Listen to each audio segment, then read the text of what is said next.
Hello student, मैं हूँ रीना। आप देख रहे हो रीना एकेडमी चैनल। आप सभी का मेरे चैनल पर स्वागत है। मैं अपने आज के सेशन में आपके लिए लाई हूँ कक्षा 6 हिंदी पाठ्य पुस्तक वसंत भाग 1 का पाठ नंबर 1, जिसका शीर्षक है वह चिड़िया जो। स्टूडेंट, ये एक कविता है और इस कविता को लिखा है श्री केदारनाथ अग्रवाल जी ने। तो आप सभी अंत तक बने रहे हमारे साथ इस वीडियो में। इस वीडियो के अंत तक आपको इस पाठ से संबंधित संपूर्ण व्याख्या और उसके कुछ कठिन शब्दों के अर्थ देखने को मिलेंगे।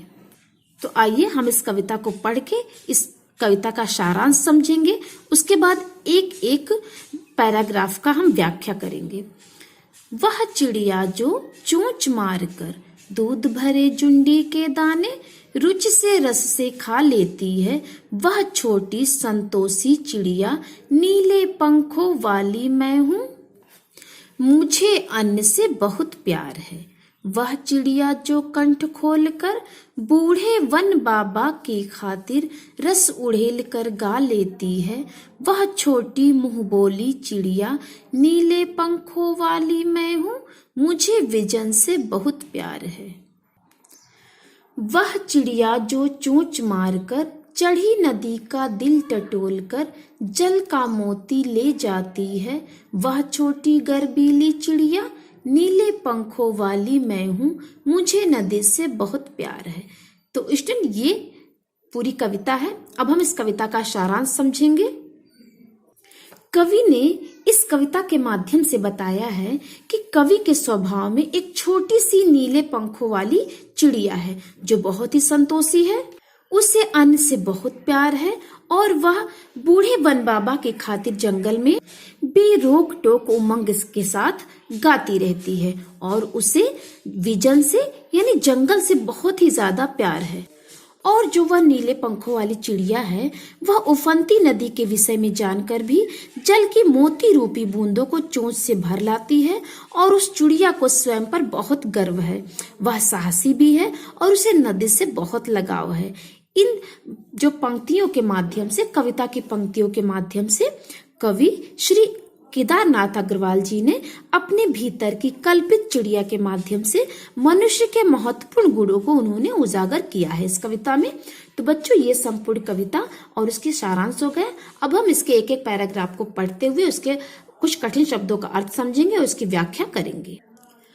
वह चिड़िया जो चोंच मारकर दूध भरे जुंडी के दाने रुचि से रस से खा लेती है, वह छोटी संतोषी चिड़िया नीले पंखों वाली मैं हूँ, मुझे अन्न से बहुत प्यार है। तो ये है बच्चों इस कविता का पहला पैराग्राफ। और इसमें जो कुछ कठिन शब्द है, तो यहाँ पे जुंडी के दाने, जुंडी का दाना जो होता है वो जो ज्वार बाजरे के दाने को, जो ज्वार के दाने को या फिर बाजरे भी बोल सकते हैं आप उसको, उसके जो दाने होते हैं, उसकी जो बालियां होती हैं उसी को कहते हैं जुंडी। रुचि से यानी बहुत ही चाव से, रस से खा लेती है। वह नीली संतोषी चिड़िया, मतलब वो संतोष चिड़िया बहुत ही ज्यादा संतोषी है। तो ये था उसमें कुछ कठिन शब्दों के अर्थ जो है इस पंक्ति में। अब हम इसकी व्याख्या कर लेते हैं। तो जो प्रस्तुत कविता है, इसमें कवि ने अपने भीतर की कल्पित चिड़िया के माध्यम से मनुष्य के महत्वपूर्ण गुणों को उजागर किया है। ये इन पंक्तियों के भाव हो गए। अब हम इसकी व्याख्या बताएंगे आपको। तो इस काव्यांश में कवि ने नीले पंखों वाली छोटी सी चिड़िया के बारे में बताया है।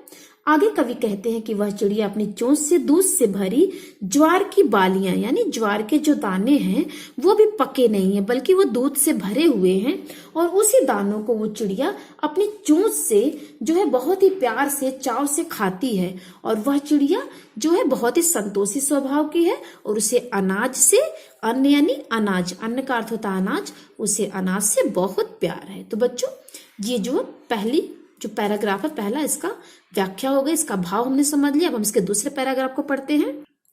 वह चिड़िया जो कंठ खोलकर बूढ़े वन बाबा की खातिर रस उड़ेल कर गा लेती है, वह छोटी मुंह बोली चिड़िया नीले पंखों वाली मैं हूँ, मुझे विजन से बहुत प्यार है।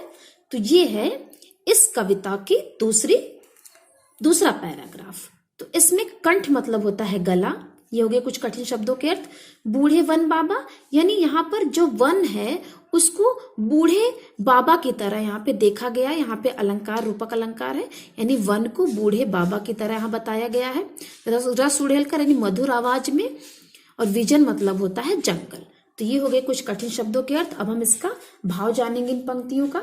तो प्रस्तुत कविता में जो ये प्रस्तुत दी हुई जो पंक्तियां हैं, इन पंक्तियों में कवि छोटी सी चिड़िया के माध्यम से मनुष्य जाति का प्रकृति की हर वस्तु से लगाव के बारे में वर्णन कर रहे हैं। तो आगे हम इसकी व्याख्या जान लेते हैं। ये तो हो गया पंक्तियों का भाव। तो इस पंक्ति में कवि बता रहे हैं कि इस नन्ही चिड़िया को उस वन से बहुत प्यार है जिसमें वह रहती है, तथा अपने बूढ़े वन बाबा और उस वन के सभी वृक्षों के लिए वह अपने मीठे कंठ से मधुर और सुरीला गीत गाती है। उसे एकांत में रहना पसंद है तथा प्रकृति के साथ इस गीत का अकेले में आनंद लेना चाहती है। तो स्टूडेंट, ये इन पंक्तियों की व्याख्या हो गई। अब अगली पंक्ति हम देख लेते हैं। वह चिड़िया जो चोंच मारकर चढ़ी नदी का दिल टटोलकर जल का मोती ले जाती है, वह छोटी गर्बीली चिड़िया नीलो पंखों वाली मैं हूँ, मुझे नदी से बहुत प्यार है। तो इसमें अब कुछ कठिन शब्दों का अर्थ देखेंगे हम। चोंच यानी जो चिड़िया की चोंच होती है, चंचू होता है। चढ़ी नदी मतलब होता है भरी हुई नदी, मतलब नदी पूरे पानी से बिल्कुल भरी हुई थी। नदी का दिल यानी नदी के गहरे पानी से टटोल कर यानी निकाल कर जल का मोती यानी बिल्कुल मोती की तरह जल को ले जाती है। वह छोटी गर्बीली चिड़िया, गर्बीली मतलब होता है गर्वीली, मतलब गर्व के साथ। यहाँ पे मुझे नदी से बहुत प्यार, नदी मतलब आप सबको पता है नदी। तो ये हो गया कुछ कठिन शब्दों का। तब इस पंक्तियों का हम भाव जानेंगे। तो प्रस्तुत पंक्तियों में कवि ने छोटी सी चिड़िया के माध्यम से मनुष्य जाति के साहस और धैर्य के बारे में वर्णन किया है। ये हो गया इन पंक्तियों का भाव। इसकी व्याख्या हम देख लेते हैं। कविता की इस अंतिम पंक्तियों में कवि कहना चाहते हैं कि यह नीले पंखों वाली चिड़िया, छोटी सी चिड़िया अत्यंत साहसी है और गर्व से भरी हुई है, क्योंकि यह चिड़िया छोटी होने के बाद भी उफनती हुई नदी के ऊपर से जल के समान मोती अपनी चोंच में ले आती है। अर्थात जब चिड़िया को बहुत प्यास लगती है तो उसको पता है कि ये नदी बहुत ही ज्यादा पानी से भरी हुई है, फिर भी वो डरती नहीं है बल्कि साहसी है। अपने साहस से वो उस भरी हुई नदी से मोती के रूप में जल लेकर अपनी प्यास को बुझा लेती है और उस नदी से इस चिड़िया को बहुत ही प्यार है। तो स्टूडेंट, ये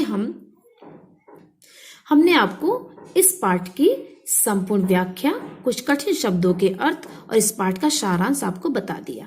तो उम्मीद करते हैं कि आपको हमारी वीडियो पसंद आई होगी। अगर हमारी वीडियो आपको पसंद आए, आपके लिए उपयोगी है, तो हमारे चैनल को सब्सक्राइब और वीडियो को लाइक करना ना भूलें। मिलते हैं हम आपसे अपने अगले वीडियो में इसके प्रश्न अभ्यास के साथ। तब तक के लिए धन्यवाद।